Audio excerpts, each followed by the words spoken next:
যেভাবে বাংলাদেশকে তারা গত 16 বছরে করোনা ভাইরাসের মতো আক্রান্ত করে লুটে পুটে ছিন্নমূলের মতো করে ছেড়ে চলে গেছে, ঠিক একইভাবে ৩৩ লক্ষ পুঁজিবাজার বিনিয়োগকারী পরিবারকে রাস্তায় বসিয়ে দিয়ে বছরে বছরে $16 বিলিয়ন করে লুটপাট করে ইউরোপ আমেরিকাতে হাজার হাজার কোটি টাকা দামের সম্পত্তি, বাড়ি গাড়ি, টেনিস কোর্ট তৈরি করেছে।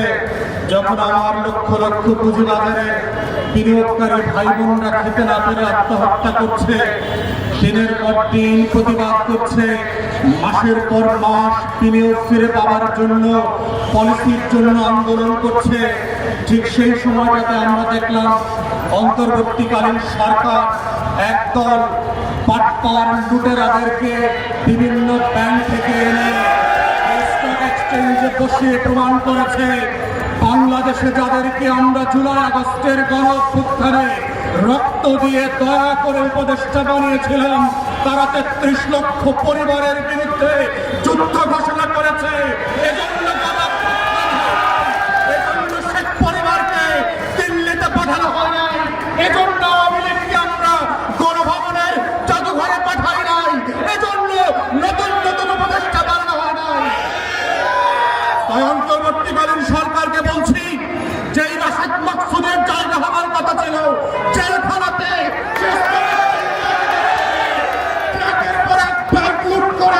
ব্যাংকগুলোকে তারা করে দিয়েছে। ৩৩ লক্ষ মানুষের অভিভাবকত্বের দায়িত্ব এই ডাকাতের হাতে আপনারা কিভাবে তুলে দিলেন?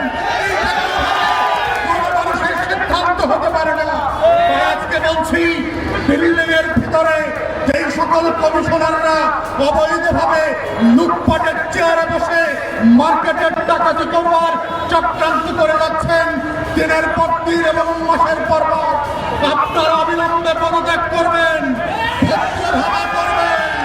ভদ্রভাবে করে দুদকের মামলায় পুলিশের কাছে আত্মসমর্পণ করবেন।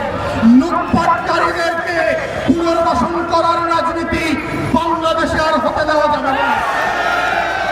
তাই আমাদের বক্তব্য খুব পরিষ্কার, বাংলাদেশে পুঁজিবাজারে বিনিয়োগকারীদের পক্ষ থেকে বারবার যে যৌক্তিক দাবিগুলো করা হয়েছে, আমরা দেখতে পাচ্ছি অর্থ উপদেষ্টা এবং অন্যান্য বাণিজ্য উপদেষ্টা থেকে শুরু করে এগুলোকে ছেলে খেলার মোয়ার মতো করে নাচনিপুরির মতো করে খেলছেন। অর্থ উপদেষ্টাকে বলছি, নাচানাচি বন্ধ করেন। আপনাদেরকে আমরা যেভাবে দয়া করে চেয়ারে বসেছি, আবার দয়া উচ্চ করে চেয়ার থেকে নামিয়ে দিতে পারবো। আমাদের বক্তব্য খুব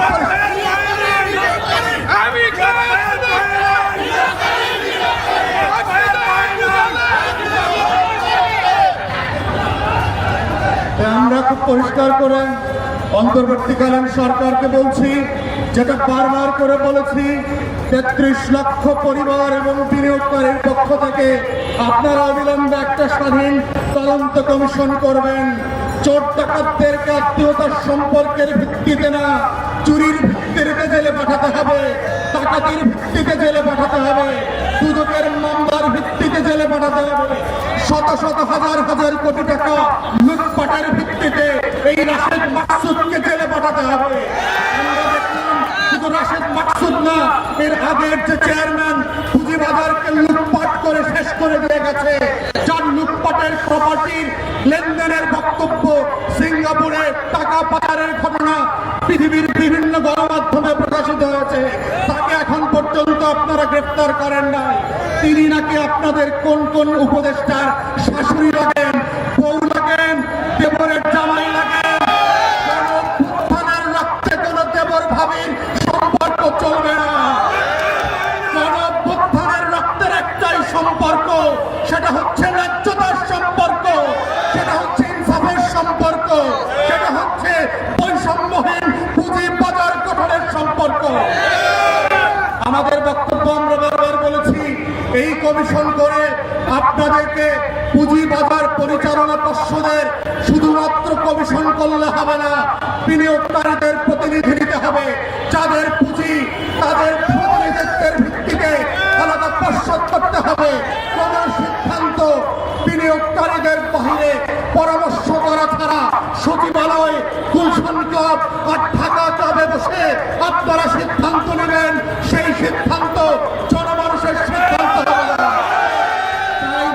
এই সিদ্ধান্তের প্রত্যেকটা স্তরে স্তরে পুঁজিবাজারে যারা বিনিয়োগকারী ভাই বোনরা আছেন তাদের সাথে গণশুনানি করতে হবে।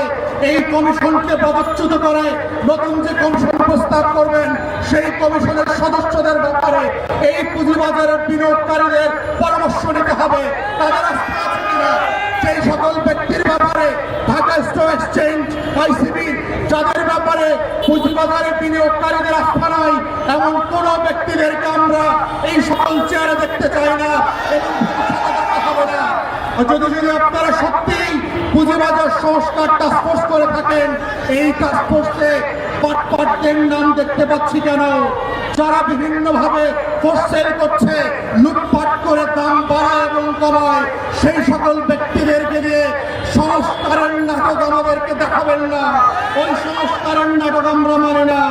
অতএব যে টাস্কফোর্স করা হয়েছে, ফোকাস গ্রুপ করা হয়েছে, ইতিমধ্যে আমরা দেখেছি পুঁজিবাজারের বিনিয়োগকারীরা এই ফোকাস গ্রুপের ব্যক্তিদের ব্যাপারে তাদের ক্রেডিবিলিটি এবং সততা নিয়ে প্রশ্ন তুলেছে। এমন লোকদেরকে কোনোভাবেই আমরা এই টাস্কফোর্সে আর ফোকাস গ্রুপে দেখতে চাই না।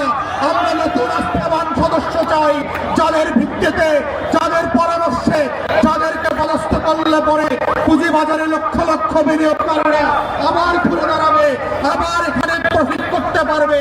জীবনের শারীরিক মানসিক বঞ্চনা থেকে তারা রেহাই পাবে। তেমন পুঁজিবাজার গঠনের আহ্বান জানিয়ে আমার বক্তব্য এখানে শেষ করছি। সবাইকে অসংখ্য ধন্যবাদ।